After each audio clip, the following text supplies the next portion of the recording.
परमेश्वर मुझे दिखाया है अगले साल, इस साल 2026 में, जब 25 में प्रार्थना कर रहा था, परमेश्वर ने दिखाया अगले साल क्या होगा। अब ये 2026 में जब लोग क्रूसेड्स देखेंगे, ये इस इतिहास के सबसे बड़े क्रूसेड्स होंगे। और ये परमेश्वर की ओर से निर्धारित हो चुका है। जब कोई चीज परमेश्वर की ओर से निर्धारित हो जाए तो शैतान का जलना और उछलना स्वाभाविक है। तो उसकी परवाह कभी मत किया करो। ये हमारे लिए रोटी है। ये दिखाता है कि परमेश्वर का आत्मा आपके साथ है। ये दिखाता है कि तरक्की की राह पे हैं हम।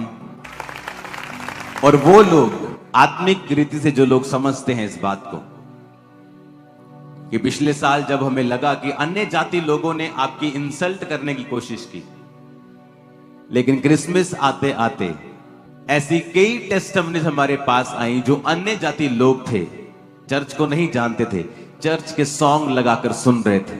और जो प्यार अब अन्य जाति लोग आपसे करते हैं, इस चर्च से करते हैं, जब उन्होंने इस चर्च का स्वभाव देखा कि ये बदला लेने वाले लोग नहीं, ये वचन पे चलने वाले लोग हैं, आज लाखों लोग जो क्रिश्चियन नहीं भी हैं वो आपसे प्यार करने लगे हैं। शैतान ने आज तक जो कुछ भी किया है उसका उल्टा असर उसको हुआ है और उसका पॉजिटिव इंपैक्ट चर्च पर और सेवकाई पर पड़ा है। इस 31 नाइट को 21 साल की मेरी सेवकाई की सबसे बड़ी गैदरिंग थी। इस 31 नाइट को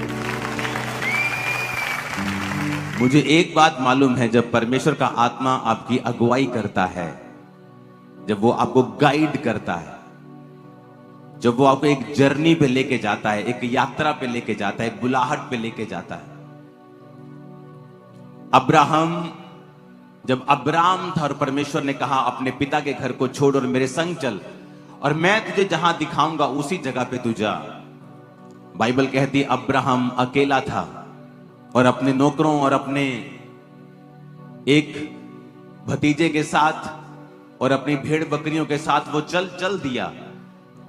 लेकिन परमेश्वर ने कहा था मैं तुझसे करोड़ों वंश उपजाऊंगा। और आज करोड़ों लोग हैं जो अब्राहम की संतान हैं, क्योंकि परमेश्वर अपनी बुलाहट से कभी पीछे नहीं हटता। जब वो आपको बुलाता है तो हो सकता है आज आप अकेले हों।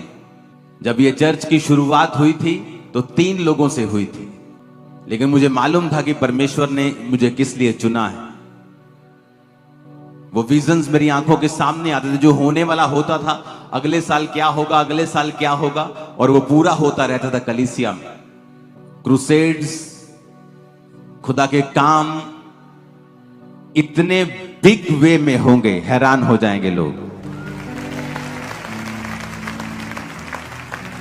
इसका आधार क्या है कि जो हम कर रहे हैं क्या वो वचन के मुताबिक कर रहे हैं? हमें यह भी सोचना चाहिए, क्या जो हम कर रहे हैं क्या वचन के मुताबिक है? तो वचन कहता है रोमियो 10 उसकी 14 आयत में, मैं 13 आयत को पढ़ूंगा, आप 13 और 14 दोनों को पढ़ें। रोमियो 10 उसकी 13 और 14 आयत, क्योंकि जो कोई प्रभु का नाम लेगा वो उद्धार पाएगा। सब कलीसिया बोलो आमीन। 13 आयत को पढ़ेंगे, रोमियो 10 उसकी 13 आयत, क्योंकि जो कोई प्रभु का नाम लेगा वो उद्धार पाएगा। अब 14 आयत को पढ़ेंगे, फिर जिस पर उन्होंने विश्वास नहीं किया उसका नाम कैसे ले? फिर लिखा जिसके विषय में सुना नहीं उस पर विश्वास कैसे करें? और फिर लिखा है और प्रचारक बिना कैसे सुने? कहता जो कोई प्रभु का नाम लेगा वो उद्धार पाएगा। उद्धार को जब हम यूनानी भाषा में पढ़ते हैं, जिस ओरिजिनल भाषा में बाइबल लिखी गई थी, उसका मतलब है सोटेरिया, जिसका मतलब है डिलीवर होना, हेल्थ, सेव होना। उद्धार का मतलब सिर्फ आत्मिक उद्धार नहीं है, सिर्फ स्वर्ग जाना नहीं है। उद्धार का मतलब स्वर्ग जाना है, उद्धार का मतलब हीलिंग है, उद्धार का मतलब फाइनेंशियल उद्धार है, फिजिकल उद्धार है, मेंटल उद्धार है, हर तरह का उद्धार है, हर तरह की हीलिंग है जो परमेश्वर आपको देता है। हाँ, उसमें जो आत्मिक स्वर्ग जाना है, आत्मिक अनंत जीवन है, वो टॉप के ऊपर है, वो प्रायोरिटी टॉप के ऊपर है, वो सबसे पहले आता है कि आप अनंत जीवन के वारिस होंगे। लेकिन उसका कंप्लीट मतलब है कि आप अनंत जीवन भी जाएंगे और इस धरती के ऊपर भी आप छुटकारा पाएंगे शैतान से, बीमारियों से, तकलीफों से, वो मेंटल टॉर्चर से, वो शैतानी डिप्रेशन से, वो फाइनेंशियल टॉर्चर से, वो बोझ से, वो जुए से जो आपके सिर पे हो रहा वो ऊपर नहीं देख पा रहे हैं, उस बोझ से परमेश्वर ने कहा जो कोई परमेश्वर का नाम लेगा वो उद्धार पाएगा। और वचन कहता है कि यहूदियों, 12 आयत में लिखा, यहूदियों और यूनानियों में कुछ भेद नहीं। इसका मतलब क्या? इसका मतलब चाहे वो क्रिश्चियन हो चाहे नॉन क्रिश्चियन हो, जो कोई परमेश्वर का नाम लेगा वो उद्धार पाएगा। वो उद्धार शारीरिक है, वो उद्धार आत्मिक है, वो उद्धार फाइनेंशियल है, वो छुटकारा पाएगा अपने कर्जों से भी, अनंत जीवन को पाएगा, वो स्वर्ग राज्य का अधिकारी होगा। जो कोई परमेश्वर का नाम लेगा वो उद्धार पाएगा। यहूदियों और यूनानियों में कुछ भी भेद नहीं। जो कोई आएगा और जीसस का नाम लेगा वो बचाया जाएगा अपनी शर्मिंदगियों से, अपने कर्जों से, पापों से, दुखों से, बांझपन से। जो कोई, एनीबॉडी। परमेश्वर नहीं कहेगा तू किस धर्म से आता है, तूने कितने पाप किए हैं। अगर हम माफी मांगेंगे और परमेश्वर के पास आएंगे तो उसने कहा तू उद्धार पाएगा। तेरे पाप चाहे लाल रंग के हों, मैं उन्हें माफ कर दूं। तेरे पाप चाहे ऐसे हो कि बहुत ही गाढ़े हैं, कलर के हैं, ऐसे हैं जो माफ नहीं किए जा सकते लोगों के द्वारा, लेकिन मैं उन्हें माफ कर दूंगा। वचन कहता है, पर 14 आयत में एक सवाल किया है पौलुस ने। कहता है जिस पर उन्होंने विश्वास नहीं किया उसका नाम कैसे लेंगे। कहता तुम कहते हो कि जब कोई प्रभु का नाम लेगा वो उद्धार पाएगा, पर कहता जब तक लोगों को विश्वास नहीं है वो नाम कैसे ले जीसस का। फिर कहता विश्वास तभी करेंगे जब सुनेंगे। जिसके विषय में सुना नहीं है उस पर विश्वास कैसे करेंगे। जब मेरे को यीशु मसीह के बारे में बताया गया तो मैंने परमेश्वर के ऊपर विश्वास किया। अगर मेरे को कोई बताता ही नहीं तो मैं विश्वास कैसे करता। आपको किसी ने बताया, आपने YouTube के ऊपर सुना, आपको किसी बहन ने बताया, किसी रिश्तेदार ने बताया, आपने कहीं इंटरनेट पे देखा, आपने कहीं से बात सुनी, आपने कोई पोस्टर पढ़ा, आपने कोई पंफलेट पढ़ा, आपने कोई फ्लेक्स पढ़ी जो जहां यीशु मसीह के वचन के बारे में लिखा हुआ था, कहीं से आपने सुना या कहीं से आपने पढ़ा तो ही आपने विश्वास किया। फिर आप चर्च आए, चाहे आपको पूरा विश्वास नहीं था, फिर आपने और सुना, गवाहियां सुनी कि इतने लोग खरीदे नहीं जा सकते हैं। हर रोज, हर संडे, हर थर्सडे 500 लोग गवाहियां दे रहे, इतने लोग खरीदे नहीं जा, कुछ तो है। और लिखा जब आप विश्वास करेंगे तभी आप परमेश्वर का नाम लेंगे, क्योंकि जब तक आपने सुना नहीं है आप विश्वास नहीं कर सकते। जब आप विश्वास करेंगे तभी आप परमेश्वर का नाम लेंगे, और जब आप नाम लेंगे तब आप उद्धार पाएंगे। फिर आगे लिखा है और कहता जिसके विषय में सुना नहीं उस पर कैसे विश्वास करें और प्रचारक बिना कैसे सुने। अपने पड़ोसी को बोलो प्रचारक बिना कैसे सुने।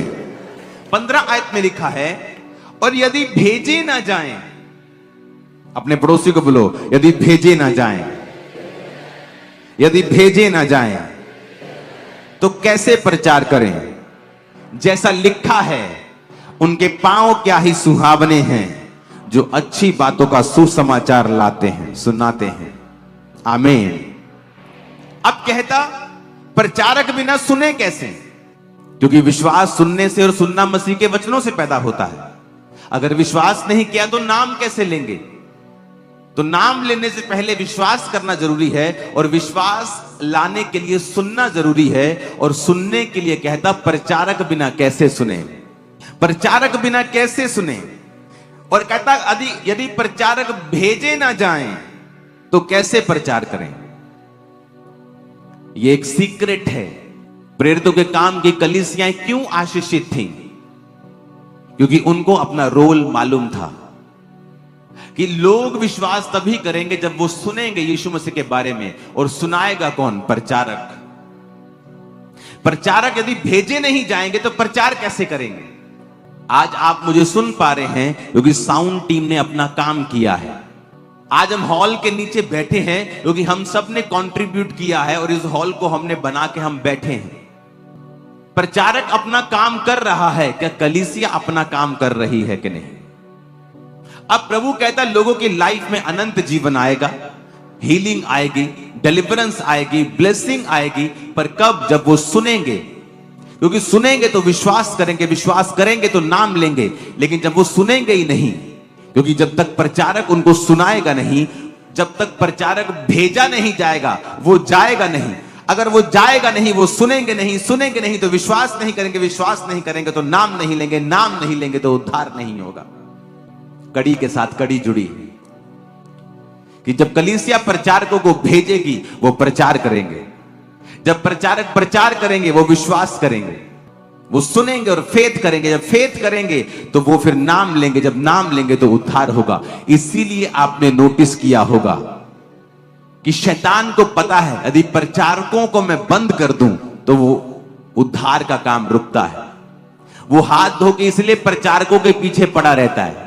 उसे उन प्रचारकों से तब दिक्कत नहीं थी जब वो नशा करते थे, जब वो शराबी थे, लेकिन जब वो प्रचारक बन जाते हैं उसे दिक्कत होती है। और आपको मालूम होना चाहिए कि वो शैतान है जो गुस्सा कर रहा है, इंसान नहीं है।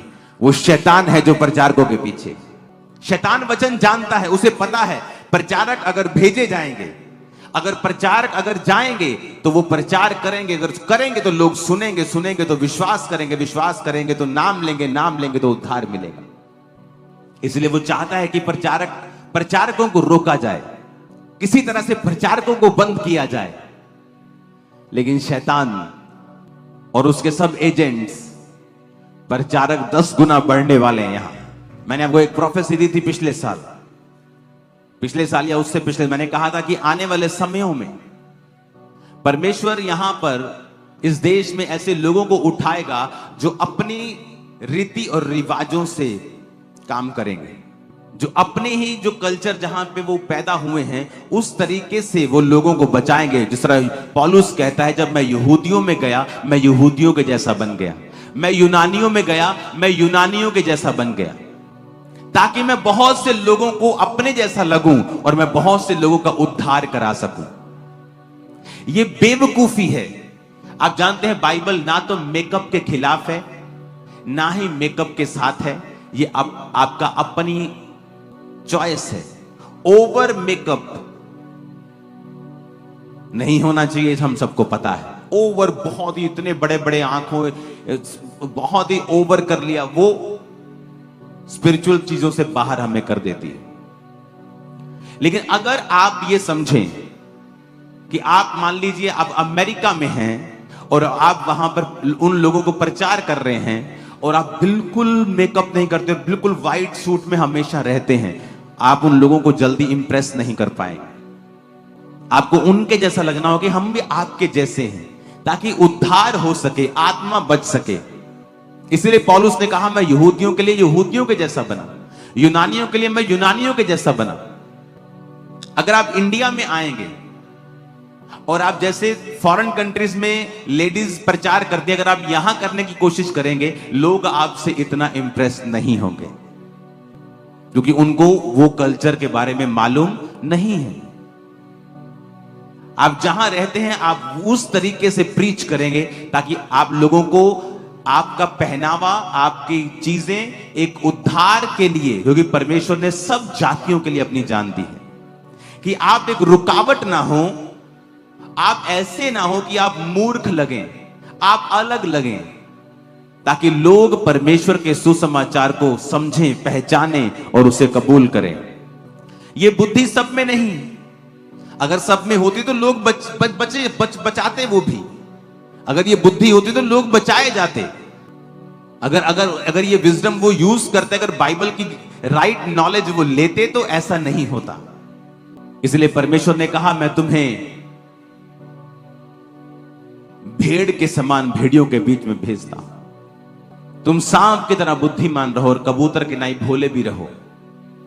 कबूतर किसी का नुकसान नहीं करता और सांप चालाकी से बचता है। उसने कहा प्रचारक अगर भेजा नहीं जाएगा तो वो कैसे प्रचार करेगा?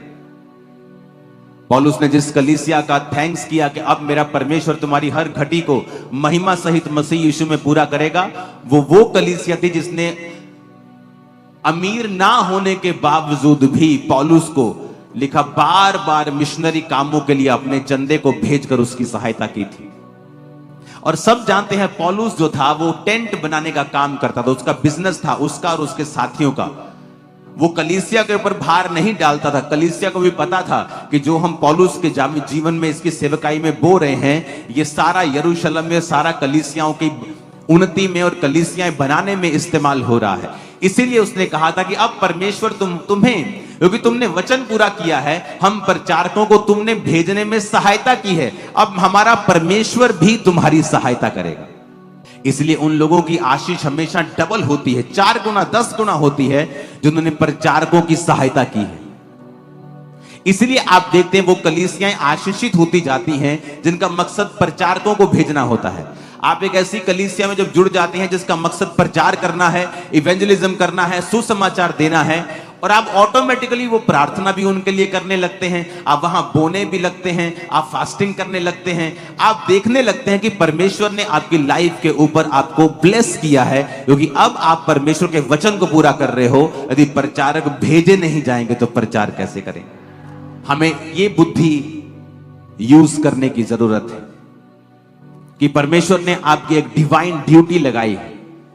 आपका काम है अपने पास्टर्स के लिए प्रार्थना करना, आपका काम है बोना, आपका काम है फास्टिंग करना, आपका काम है प्रेयर करना कि परमेश्वर सुसमाचार के रास्ते ओपन हो और बहुत से लोग तुझे सुने, बहुत से लोग सुसमाचार के ऊपर विश्वास करें और बचाए जाएं। देखो क्वेश्चन कर रहा है वो आपसे, कहता है यदि भेजे ना जाए तो कैसे प्रचार करें? फिर प्रचारक तो तैयार है, कहता अगर वो भेजे ना जाए तो कैसे प्रचार करें? और उनको भेजने वाला कौन होता है? कलीसियाएं। इसलिए बहुत से लोग सेवा कंटिन्यू नहीं कर पाते। क्यों? उन्हें मकसद भूल जाता है कि हमारा काम है इस प्रचारक के साथ रहना और इसको भेजना, ताकि बहुत से लोग बचाए जाएं। उसमें डिफिकल्टी होगी, मुश्किलें आएंगी, चैलेंजेस आएंगे, पर्सनल चैलेंजेस आएंगे, लेकिन वो सबको आएंगे क्योंकि वो डिवाइन काम है, वो ईश्वरीय काम है और शैतान जानता है कि इस काम के जरिए कैसे कैसे लोग बच रहे हैं। और फिर देखो कैसे परमेश्वर काम करता है, वो किस तरह से आपके लाइफ में काम करता है। और यही तरीका है आपकी आशीष का। क्यों प्रेरितों के काम की कलीसिया लोग हील हो जाते थे जल्दी? क्यों उनकी लाइफ में मिरेकल ज्यादा होते थे? इसी वजह से उनकी लाइफ में मिरेकल ज्यादा होते थे, क्योंकि उनकी जिंदगियां परमेश्वर के लिए समर्पित थी, परमेश्वर उनको छोड़ता नहीं था। आपकी लाइफ में आप देखना उन लोगों की लाइफ में जो जीवित चर्चेस के साथ हैं, सुसमाचार फैलाने वाली, कंप्लीट गॉस्पल देने वाली, उस चर्च के लोग आपको हमेशा ज्यादा आत्मिक। मैंने आपको प्रोफेसी दी थी 2 साल पहले कि ऐसे लोग उठेंगे जो अपनी अपनी रीतियों से प्रचार करेंगे। हां, जब आप कोई सॉन्ग निकालें तो आपकी वर्डिंग नॉन बिब्लिकल नहीं होनी चाहिए, बदले की भावना वाली वर्डिंग नहीं होनी चाहिए। ना रख दांगे, ना पदांगे, टक दांगे, ऐसा नहीं होना चाहिए।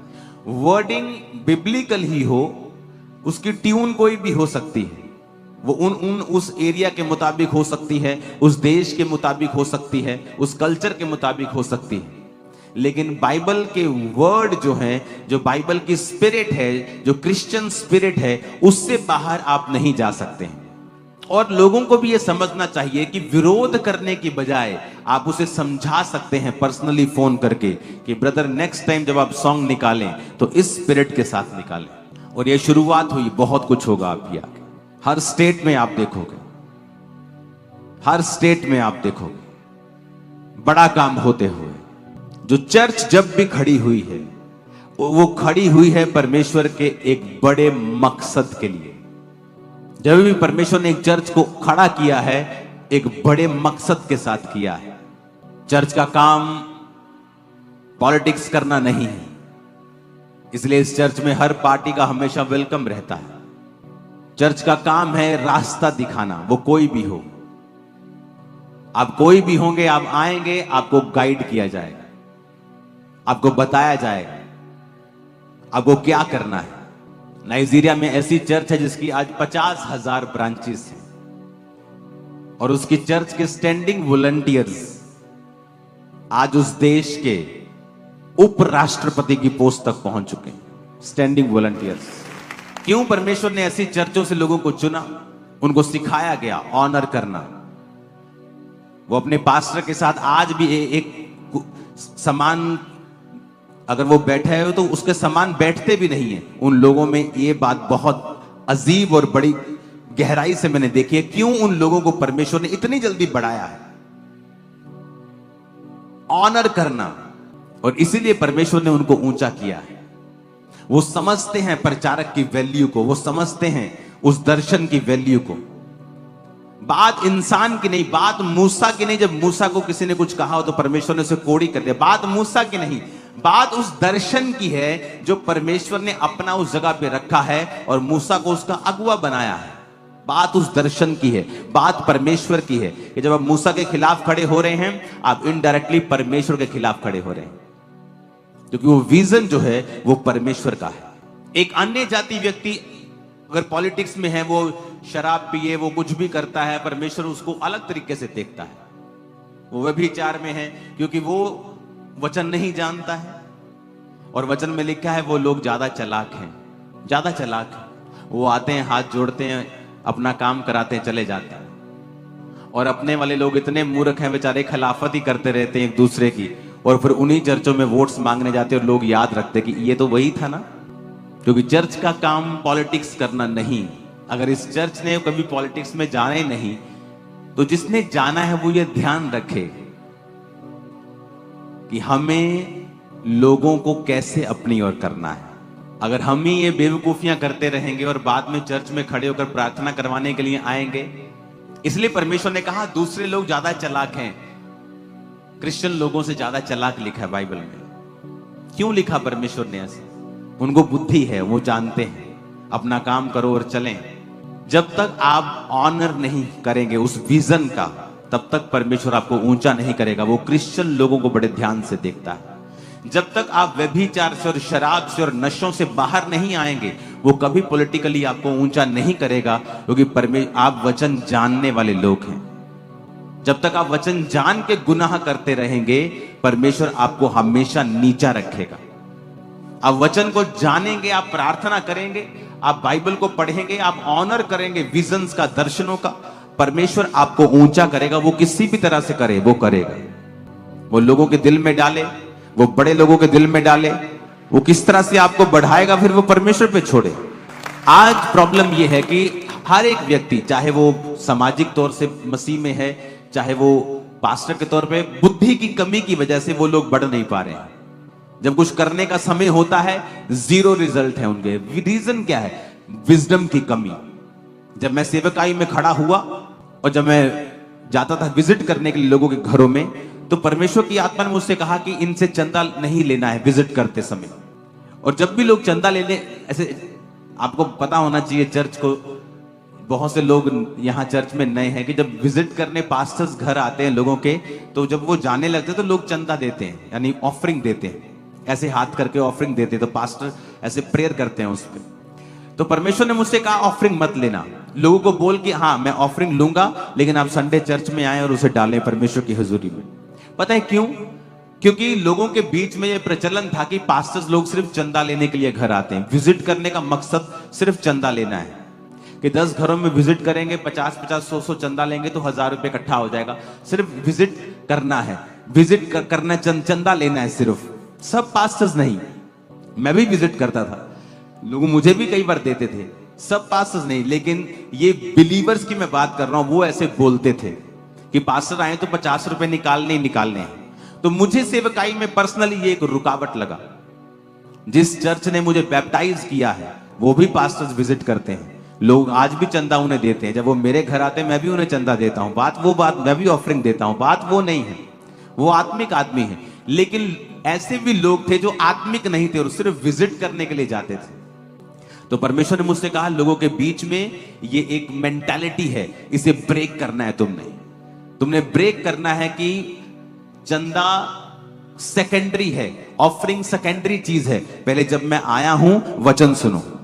लोग खाना बनाने के लिए चले जाते थे, कोई बिस्कुट लेने, कोई चाय, कोई कोल्ड ड्रिंक। मैं बोलता जब मैं आपके घर में आऊंगा मुझे कोई इधर उधर भागता नहीं चाहिए, क्योंकि जिसको मैंने वचन देना वो तो कोल्ड ड्रिंक लेने चला गया, जिस सिस्टर को मैंने वचन देना वो चाय बनाने चली गई। अब मैं वचन जिसको दे रहा हूं उसका कोई चर्च से मतलब नहीं। मैं कहा तुम लोग बैठो, मुझे कोई चाय पानी नहीं चाहिए, तुम चाय पानी मुझे भेज देना, मैं पी लूंगा तुम्हारा।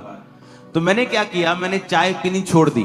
अब कोल्ड ड्रिंक कितनी आदमी पिएगा, कोल्ड ड्रिंक शुरू से मैं इतना पीता नहीं, तो उनको मालूम था कि हमारा पास्टर ना चाय पीता ना कोल्ड ड्रिंक, हमें उसने वो आया तो हमें बैठना है।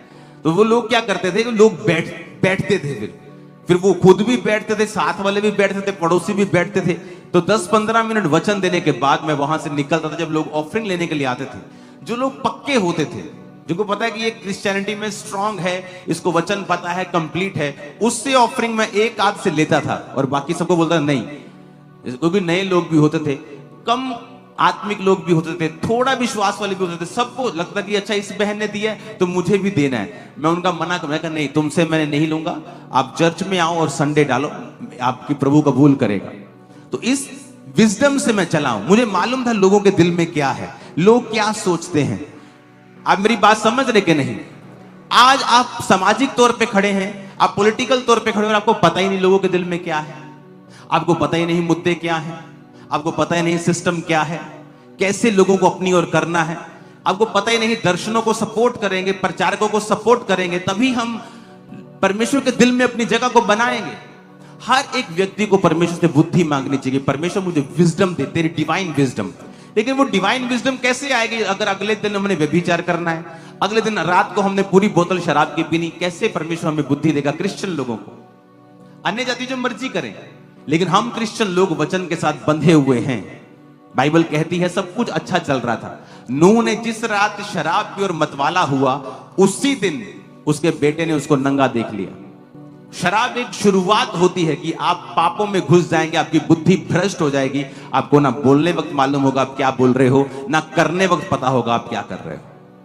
इसलिए परमेश्वर ने उससे कहा है मदिरा उसको दो जो नाश होने पर है, जो मतलब कि अपने जीवन को तबाह कर चुके, जो नाश होने पे, जिनको कोई मतलब नहीं, वो मरे जिए, नरक जाए स्वर्ग जाए, क्या हो रहा है क्या नहीं, उनको दे दो मदिरा, दे दो मदिरा, उनको दे दो शराब उनको। लेकिन जो अपने जीवन में कुछ करना चाहते हैं, जो चाहते हैं कि पवित्र आत्मा उनकी अगुवाई करे, इसलिए पौलुस ने लिखा दाखरस के मतवाले मत बनो, क्योंकि दाखरस आपकी आत्मा को हिलाता है। एक कमजोर आदमी भी दलेर फील करता है, और परमेश्वर नहीं चाहता कि तुम ऐसी दलेरी एक शराब के साथ फील करो। इसलिए वो कहता तुम वो दलेरी पवित्र आत्मा के भरने से महसूस करो, कि जब आप पवित्र आत्मा से भरते हैं, आप सेम फीलिंग होती है आपको, आप दलेर हो जाते हैं। कितने मेरी बात को समझ रहे हैं? ये हमें बुद्धि की जरूरत होती है, सेवकाई में बुद्धि लगती, डिवाइन विजडम, शारीरिक बुद्धि नहीं। अगर वो ऐसा कर रहा है मैं भी ऐसा कर लूं, नो नो नो, ईश्वरीय बुद्धि कि परमेश्वर कैसे कार्य कर रहा है, लोगों के हृदयों में क्या है, कैसे मैं परमेश्वर का काम करूं। इस तरह से मैंने परमेश्वर के काम को स्टार्ट किया, और लोगों ने समझा कि नहीं ये हमें वचन देने ही आए हैं, ये हमारी स्पिरिचुअल लाइफ को ही देख रहे हैं, ये हमें फीड कर रहे हैं, ये अपनी भेड़ों का ध्यान रख रहे हैं। कितने मेरी बातों को समझ रहे हैं? और ऐसे ऐसे ऐसे करते कलीसियाएं बढ़ती गई, हर जगह बुद्धि इस्तेमाल हुई, डिवाइन विजडम। परमेश्वर क्या चाहता है, वो क्या करना चाहता है, कैसे करना चाहता है, ईश्वरीय बुद्धि को मांगो और देखो परमेश्वर फिर क्या करता है। क्यों सुलेमान ने बुद्धि मांगी? उसे मालूम था मैं राजा की कुर्सी पे बैठ गया हूं, लेकिन ये बुद्धि के बिना चलाना इसको पॉसिबल नहीं है। इसलिए उसने परमेश्वर के सामने बलियों को चढ़ाया, और परमेश्वर उसके सपने में आके जब खुश हुए तो कहा तुझे क्या चाहिए? उसने कहा मुझे विजडम चाहिए परमेश्वर, मैं तेरे लोगों का न्याय कर सकूं। और जब बुद्धि आती है तो बाकी चीजों की समझ भी परमेश्वर ने खोल दी। वचन में लिखा है कि बहुत महंगे महंगे घोड़े सुलेमान जो था वो अरब से लाता था और लोगों को बेचता था। हर चीज की उसको नॉलेज थी, घोड़ों से लेके, मछलियों से लेके, सोने और चांदी और सब मेटल्स को लेके, सब चीजों के बारे में उसे मालूम था। इसीलिए तो वो सबसे अमीर था। लोग बोलते जी फलाना राजा सबसे अमीर था, जी ये फलाना राजा सबसे अमीर था। नो नो नो, सुलेमान के जैसा अमीर कोई नहीं था। अगर आप उसके सोने की ही गिनती कर लें, चांदी की ही गिनती कर लें, वचन में लिखा है कि चांदी तो ऐसी हो गई थी जैसे लोहा होता है, वो अनगिनत थी। इतना सोना था उसके राज्य में। क्यों? जब बुद्धि आती है आपको सब चीजों की समझ आती है। आपको घर कैसे चलाना है, बिजनेस कैसे चलाना है, बच्चों को कैसे चलाना है, वाइफ को, हस्बैंड को क्या बोलना है, क्या, ये बुद्धि आपको परमेश्वर का वचन देता है, उसका आत्मा आपको देता है। जब आप प्रार्थना करते हैं सुबह उठ के, आप प्रभु को इनवाइट करते हैं, आप बाइबल पढ़ते हैं, आप फास्टिंग करते हैं, क्रिश्चियन लाइफ बिताते हैं, परमेश्वर में सही जीवन बिताते हैं, फिर आप जिस भी फील्ड में होंगे परमेश्वर का आत्मा आपकी अगुवाई करेगा। और इस बुद्धि के द्वारा ही फिर आप आगे बढ़ते हैं। अगर वो उसमें कमी है, वो आप ही का नुकसान करती है, किसी का नहीं। Hallelujah, hallelujah.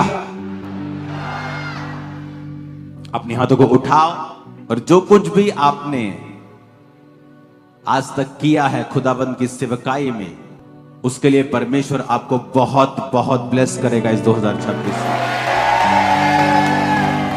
तो थैंक यू सो मच कलीसिया का, टीम्स का, मेरे मदर, मेरे फादर जो सेवकाई में मेरे साथ हैं, आप सब थैंक यू सो मच।